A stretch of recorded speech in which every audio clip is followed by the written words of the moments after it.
Welcome to the Lean Out Your Business podcast, a show dedicated to helping entrepreneurs accelerate business growth and simplify success.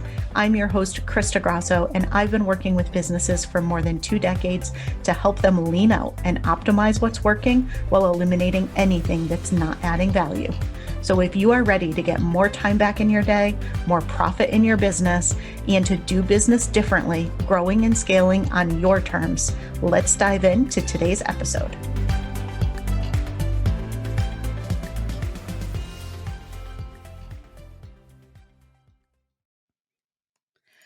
Hello, and welcome to another episode of the Lean Out Your Business podcast.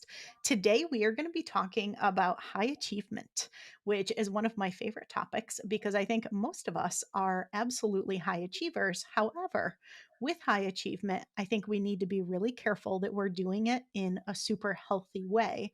And that's what we're going to be talking about today with Hannah Abad, who I am so excited, Hannah, that you are here joining me to dive into all of the healthy ways we can be high achievers in our business. So good to be here. Thanks for having me. Absolutely. So, Hannah is a certified mindset and growth strategy coach, razor focused on guiding individuals in breakthroughs from internal survival state and burnout to healthy high achievement and sustainable personal and professional growth. She has been in the coaching space for 12 years. She's supported hundreds of clients through her proven and proprietary neuroscience trauma informed transformation method. So today I'm so excited to dive in, talk about healthy high achievement, and talk about how we can build up internal resilience. So with that, Hannah, I want to dive right into what does unhealthy high achievement look like? Because I think so many of us as entrepreneurs are natural high achievers, but Yeah. if we're not careful, it can also lead to high stress states, burnout, all the things. So, what does it look like if we're not really going about it in a healthy way? Yeah, absolutely. That's such a good question because, like you said, I think so many of us are high achievers, and that's an incredible strength. That's an incredible gift, right? Because it allows us to accomplish so much. And in my experience, high achievers typically have an incredible goal that they're driving toward. I don't think high achievers are ever in pursuit of something mediocre. There's typically a lot of vision and a lot of passion behind it. So then when we have this unhealthy achievement dynamic, there's this really painful contrast there of, wait a second, we have this person who operates in the strength of high achievement, and they're typically driving towards something really incredible within their business, within their sphere of influence. So when we see unhealthy achievement occur, that's where I say, oh, that's a tragedy. I want to rectify that and see that changed.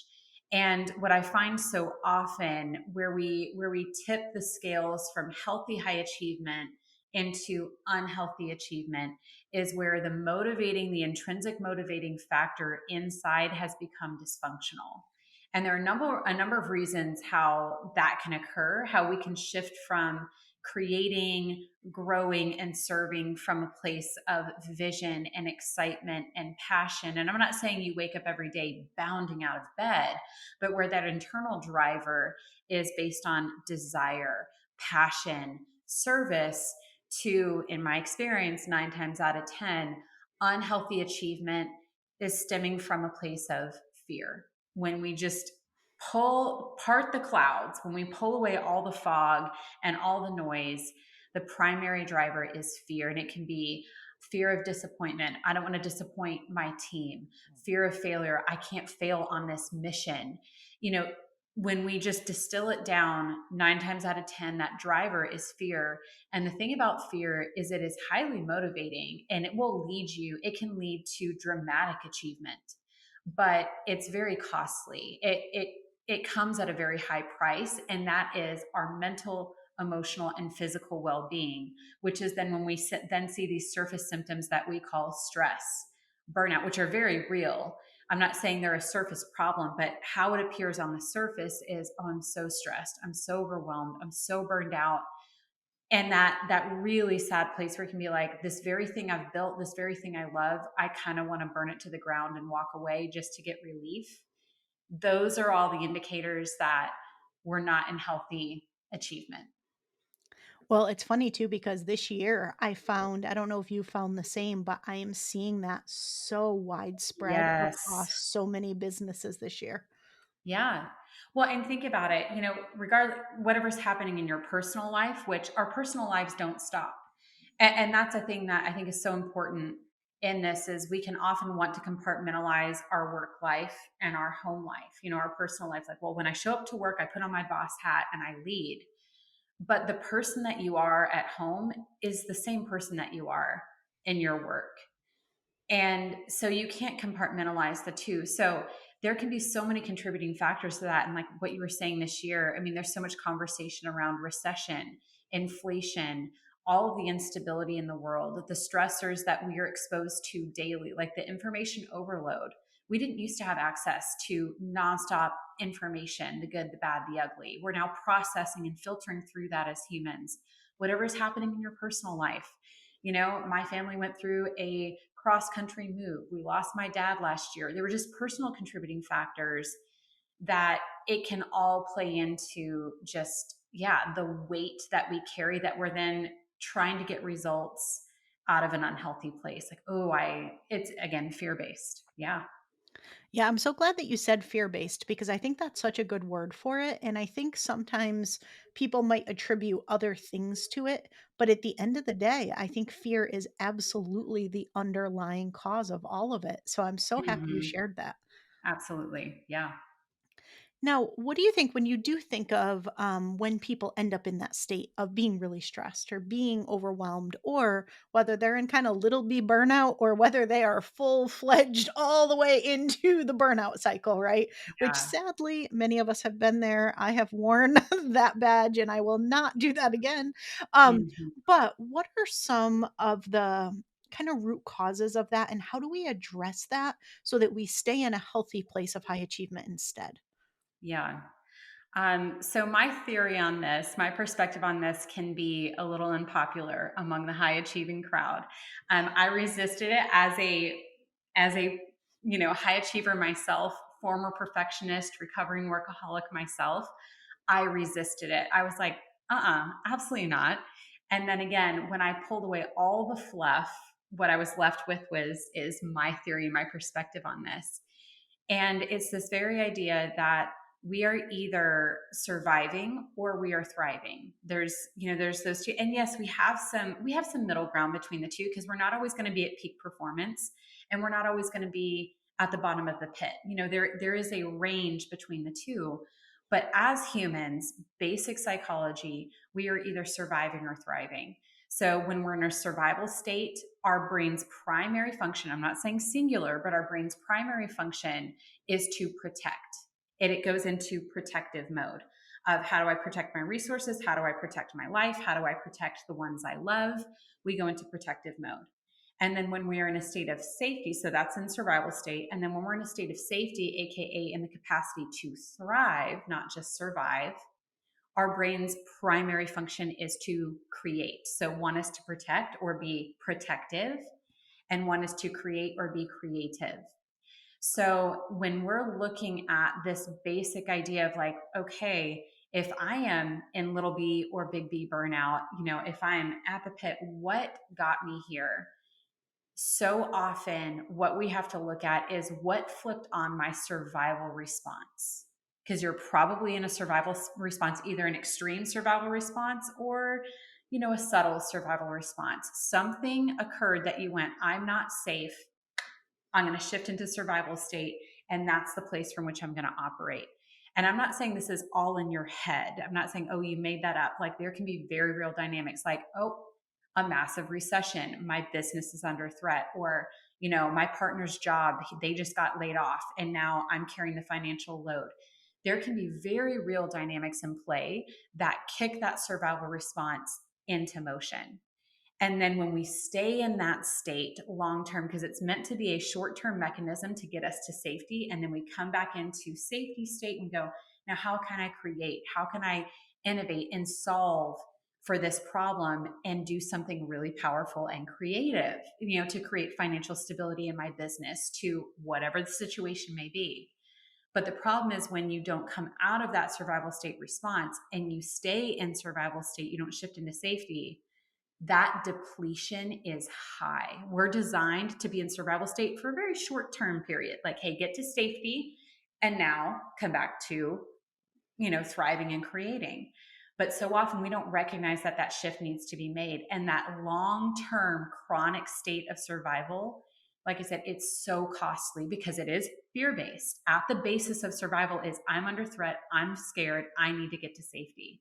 So even when this is not happening in a real, life and death situation, when you're operating from that place, like I said, fear is it's a powerful motivator, but it is incredibly costly. And you will see the price paid in.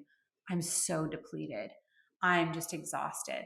So recognizing that and knowing the number two thing, and this is the other thing that I feel like a lot of people don't recognize and they don't protect for themselves, is in that survival state response, the first thing that we do is we disconnect from our core identity. We don't have the Mhm. luxury to sit there in a survival response and go, what do I feel in my gut is the best thing to do here? Your brain is just like, get me safe and get me there now. So we have a very tunnel visioned, very immediate perspective on what we need to do and what action we need to take. Rarely is that knee jerk reaction, safety state response the thing that will serve us well in the long term. And so it disconnects us and begins to deviate us from our core identity of like, hey, these are my strengths, these are my values, these are my priorities, this is my hard wiring, this is my mental and intuitive clarity on my decision making, on what I want out of life. And it just becomes very, like I said, very tunnel vision, very immediately based. And so many times when people are coming out of this, I ask this question of like, so what do you want? And there's a blank stare. It's like, wait, what do I want in my business? Wait, what do I want my relationships to look like when I'm at home and I've closed out my workday and I actually want to connect with my loved ones? Like, what do I want that to look like? What do I want my finances to look like? They don't even know how to answer the question because they've been disconnected from their core selves and what they want for so long. They draw a blank. And that too will deplete you like nothing else. Oh, yeah. I mean, I'm just thinking you were talking earlier about being more from like that place of passion and vision and like the Yeah. internal, motivation. And if you Mhm. don't even know where you want to go because you're so depleted, then how are you like you're more just going through the motions, I would imagine, instead of Yes. actually being inspired towards something. Absolutely. Absolutely. And I describe it in a very, I speak a lot in visual, I'm a very visual person. So I speak a lot in visual analogies. But I'm like, think about the difference when you're running, if you're a runner, I'm not a runner. So it's funny that I use this analogy because I'm not a runner, but it's a very clear picture. So stay with me for a second. Think about the difference of how it feels in your body if you're running towards something that you're excited about, like a finish line at a race, like, oh, I'm so excited to get to the finish line. Or if you're running because you're being chased by something. The run can look identical externally, your pace could be the same. But think about the internal dynamic that you feel of I am running for my life. You're being chased by something and you're trying to stay out ahead of it, or the internal mental and emotional dynamic when you're like, oh, I'm so excited. I'm desire driven. I am excited about where I'm going. You're working hard both ways. You're achieving the outcome in both scenarios. But one is like, I just need to survive. If you ask that runner who's being chased by the bear, hey, what do you want out of this race? What do you want your pace to be? Are you trying to set a record time? They'd be like, are you insane? I'm just trying to stay alive. I don't know how to answer what do I want out of this race. And they'll look at you like you're crazy.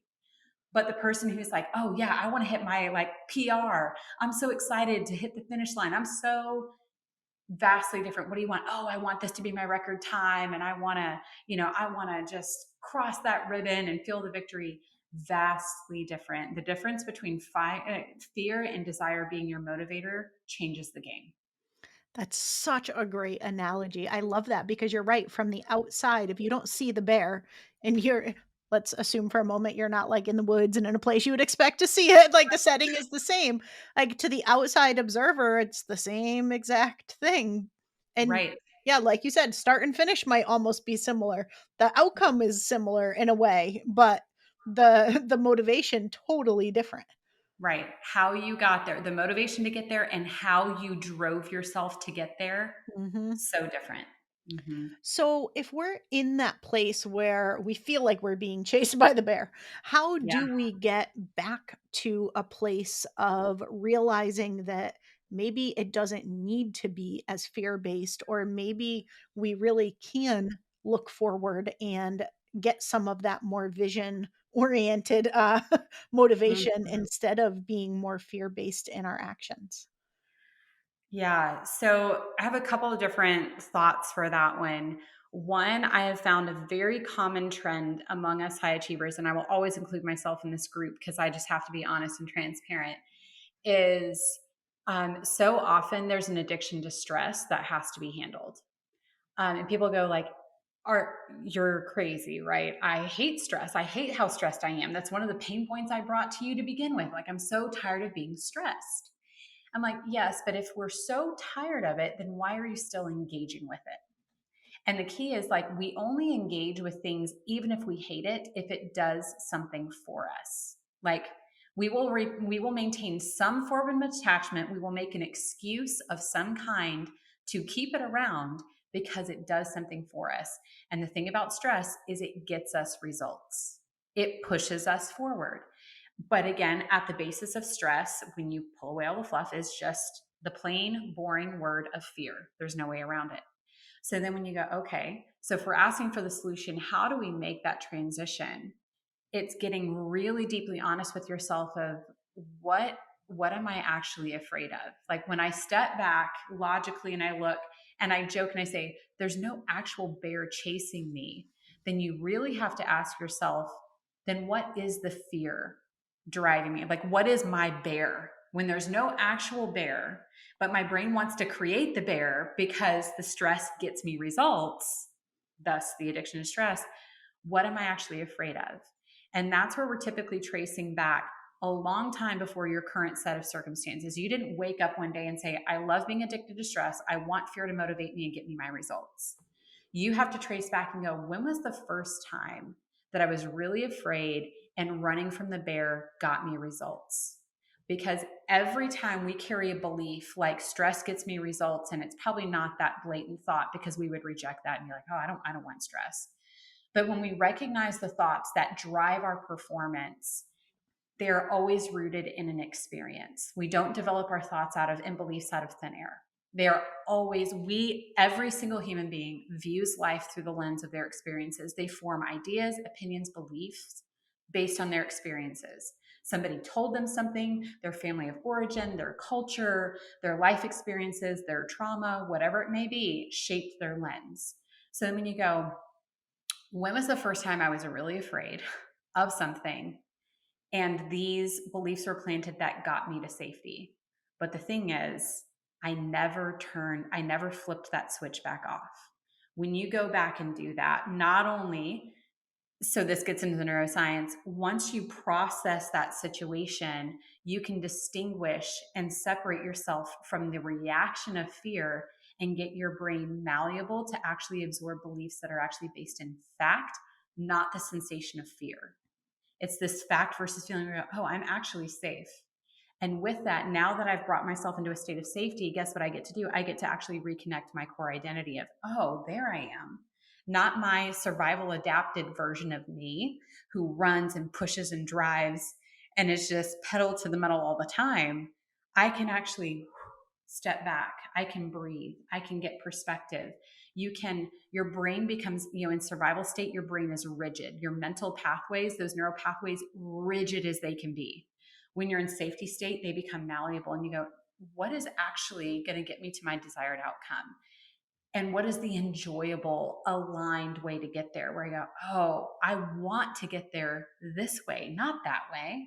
I don't want to get my success by fear driving me. I can get here. And because you're in state of safety, that calm approach doesn't feel risky. Because I can tell you this, when you're in survival state, a calm, relaxed, desire driven, whatever juicy word that you're really craving, whether any of those things that, like, man, I'd love to get success, I'd love to grow from this place. When you're in survival state, your brain's like, good luck with that. that can't happen. There's only one way to success, and it's to kill yourself on the way there. So, yeah, a few core thoughts on that. Okay, so fascinating. As you were talking, I was thinking, I'm so curious because I just had a conversation with a client about this. And so, Hmm.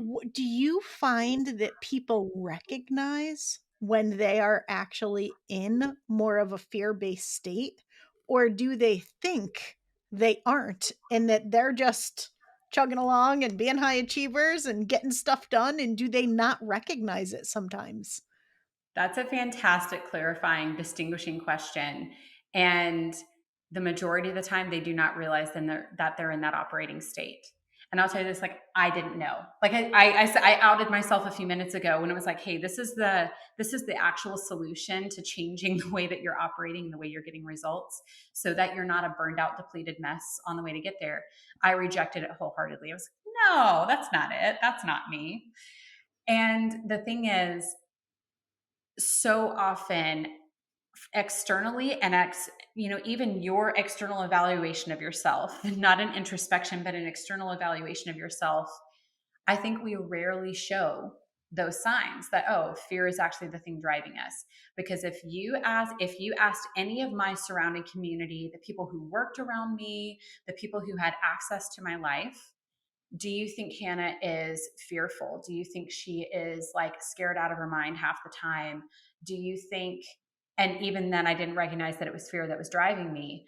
But externally looking at it, they would have been like, oh no, words to describe me where she is so strong. Hannah is one of the most resilient people I know. Hannah is like the go to person. Like, it doesn't matter what you throw at her, she can handle it. Those were descriptors of me. But what was happening over time was I was literally experiencing mental health decline. I was starting to experience major health issues because my body was screaming at me saying, you cannot keep doing pedal to the metal 24/7. My emotional health, where I used to be super stable internally, was just all over the grid. And I was in a super like heavy depressed state, and nobody would have known on the outside. And for me, like, that was my wake up call where I went, wait a second. Good positive motivators don't have this kind of result in my mental, emotional, and physical operating system. That these would not be the natural outcomes of healthy motivators. So I had to really get honest with myself and go, oh, my motivators are not coming from a good place at all. But it took a brutal wake up call. And for most people, and that's where when I'm serving people, I try to catch them before they hit that point. It's like, I Mhm. do not want them to go through having to hit rock bottom, and having to like climb there and haul their way back out of that. But yeah, if you ask them, do you think fear is a primary motivator? They'd be like, no, no, of course not. And then we start to evaluate their language and their decisions, and they go, oh my goodness, it absolutely is fear. Mhm. Yeah. Okay, that's fascinating because that's what I would expect, and as you were describing the words people would have used to describe you, I resonated with so many of Mm, them. I feel like it could have been similar, and I've absolutely ended up in states of burnout in the past. I've had major health challenges, and I had to learn that lesson a couple times over, yeah. so Same. Not proud of that, but no, same. this is why we do what we do now, right? Precisely. I'm like, if I can limit the damage to one person that I had to put myself through and the stupidity of having to go through it multiple times, please let me do that. Yes. So, one of the things that you did mention I want to dig into a little bit is this concept of resilience. And so, how Yeah. do we build up that internal resilience, but do so in a positive and healthy way? hmm So, an analogy, again, I'm visual, an analogy I love to use to really put a picture to how you build resilience is to think of yourself like a rubber band. Because rubber bands are designed to flex, right? They are not, they're literally a soft and malleable substance that's used. And their purpose is to hold things, to hold things together, to combine things together. And so when you think about a rubber band before there's any load that's put on it, it's just sitting there. It's just a circle. It doesn't look like anything. And then you start to realize its potential when you start to put things inside of the rubber band. You're like, oh, and think about yourself in the situation as a rubber band, and life are the things that you put inside. Like, oh, there's a recession and we add load to the rubber band. Oh, I'm having a health issue. I lost a loved one. My relationship is going through turmoil. Something happened to one of my kids. And think about the band expanding. Now, with high achievers, our tendency is a load gets added and we stretch and we hold it and we go, okay, I can do this because we're high capacity. We're high achievement and high capacity tend to go very hand in hand. We're very high capacity. We can hold a lot. And the thing is, we adapt to that load. You're like, the rubber band stretches and you see it thin out a little bit, but then it becomes accustomed to the load. And you go, okay, I'm going to take on more because I can clearly handle the load, right? I'm high capacity. And then something else adds on and something else adds on.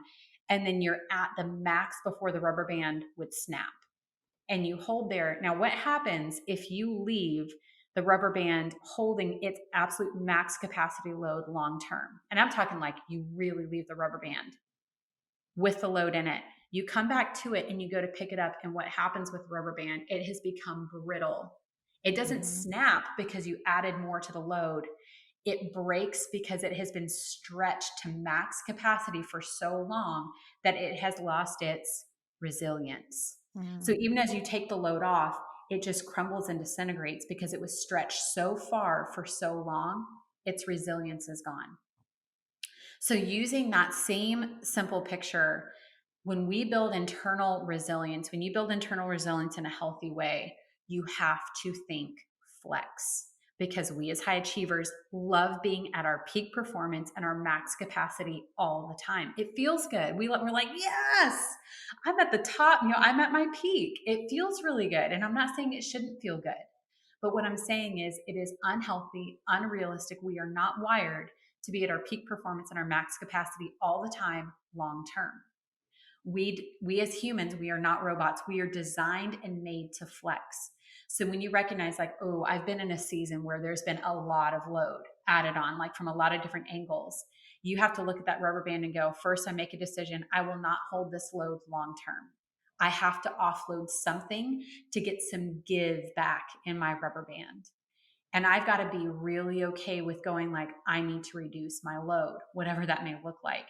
Sometimes, like for me, just being really raw and real, my capacity was absolutely maxed out and depleted at the same time in this last year with losing my dad, who happened to be one of my best friends. It was a sudden loss. And then because of that move, uprooting my family and doing a cross country move, leaving behind my support system and my community and my life that I loved. I was stretched to my max in terms of grief and logistics in my life. And so I had to look at it and I had to go, I have to carry the load of the logistics of a cross country move, and my grief isn't going anywhere. Like, that's just reality. I'm at max capacity for a while.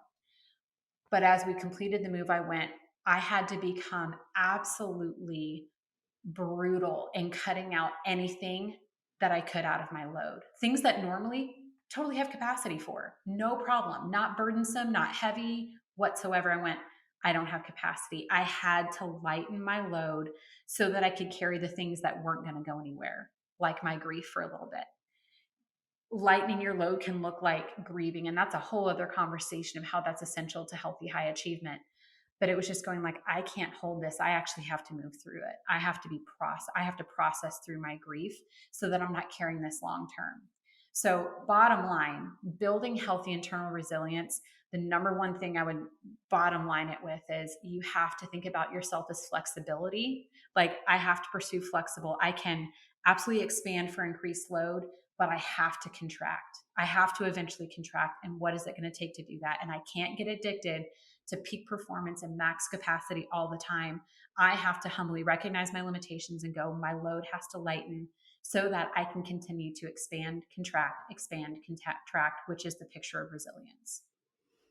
Yeah, I can't imagine how challenging that must have been to go through, but how amazing that you have these tools and this skill Yeah. and you were able to support yourself through that instead of Mhm. how you may have handled it without, Yeah. in a different scenario.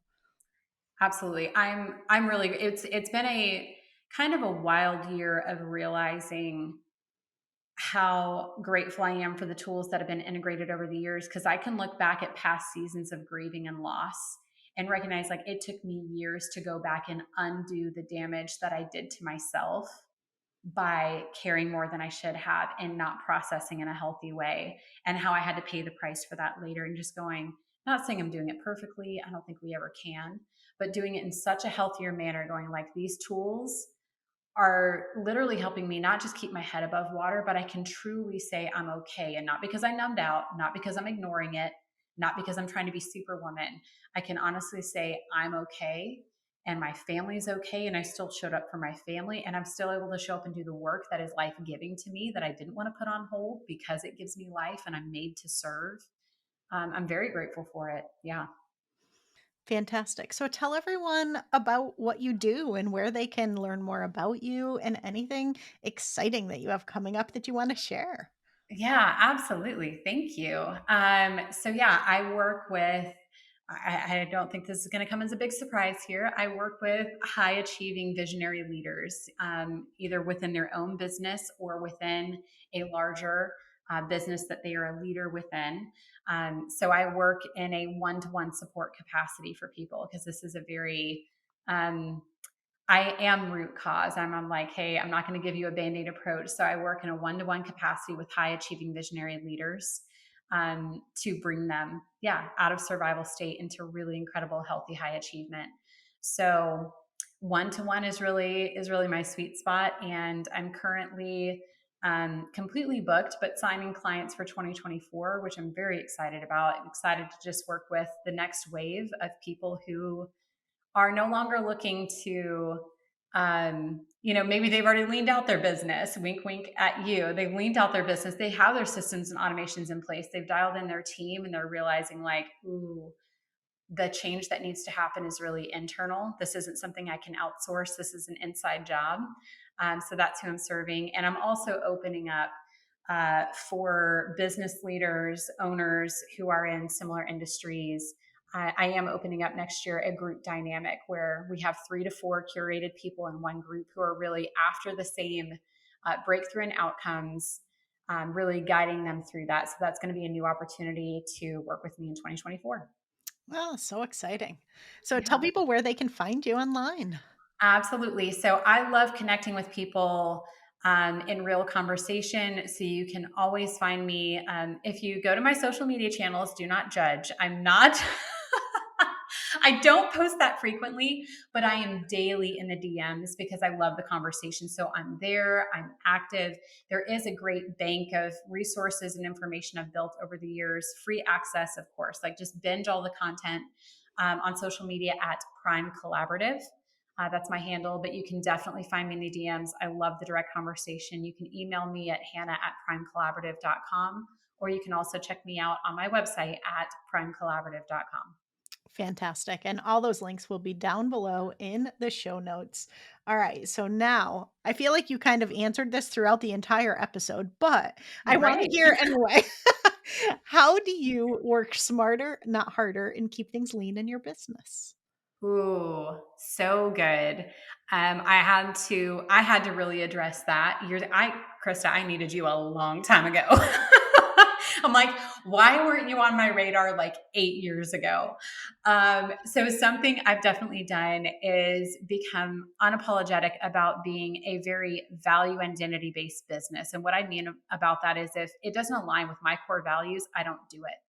And that has definitely helped me remain lean. Like, a specific is for me, a definition of success in my business is not having a large team. I actually really love having a very small team, which allows us to run lean and simple. I'm not trying to manage a million moving pieces. Another thing is I have pretty much gotten rid of everything on my plate that is not within my zone of genius. It's like if somebody else can do it equal or better to me, I shouldn't be touching it.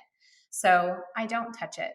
And yeah, those are some of the core things for me. And I'm also very committed to rest and play because of how wildly productive it is for me as a human and in my business. It allows me to remain very clear and very focused on who I serve and how I can best serve them, which keeps me absolutely working smarter, not harder. Brilliant. Okay. I love everything you shared, but the one thing I do want to just emphasize is you have the definition of what I call a lean dream team. And I think Mm, when people hear team, they assume it needs to be this big, huge team with multiple levels of leadership and yeah, all of these crazy moving parts. And it doesn't need to be any of those things. I think you truly can't scale in a really sustainable way without a team to support you, right. because you can't be the expert at everything. And there's no way every single facet of your business is your zone of genius or where Mm, you should be putting your time, but you do not right. need a large team. So I love so much that you shared that. Yes. Yes, I will champion that and shout that from the rooftops. And like I said, I think back and I'm like, where were you like 8 years ago? Why did I just meet you in the last 6 months? Seriously. Well, I love that you are keeping things lean. And it sounds like you've really learned how to structure things in a way that's really supportive and very aligned for you. So I think that's where your values comes in, which is fantastic. Absolutely, absolutely. And my method in supporting my clients is very lean. I think we learned that like speaking to all the coaches, consultants, service providers out there, I think we can even get sucked into this idea that we have to offer and do a million things for our clients to support them in a profound and powerful way. And in my experience, the better you become at what you do, the leaner you should be. It's like I know exactly what I do and how I support my clients, and I shed everything else. And so, I mean, that was not planned. That was a postscript on what you said. But yeah, to the audience, just being so confident and clear in how you want to serve and support the people that you are in service to, and being just really a non-negotiable to not add in all the fluff and be operate in that confidence that how you serve them is what they need. It will change your life. Oh, I agree fully. Ah, love it, love it, love it, love it. Do exactly what she said. We'll just go with And ditto work with and we'll Krista. call it. Fantastic. Hannah, this was incredible. Thank you so much for being here and sharing all of your brilliance and being so vulnerable and sharing so much. I really do appreciate it. I really value this time with you. Thanks for having me. Absolutely. Everyone, I will see you again next week.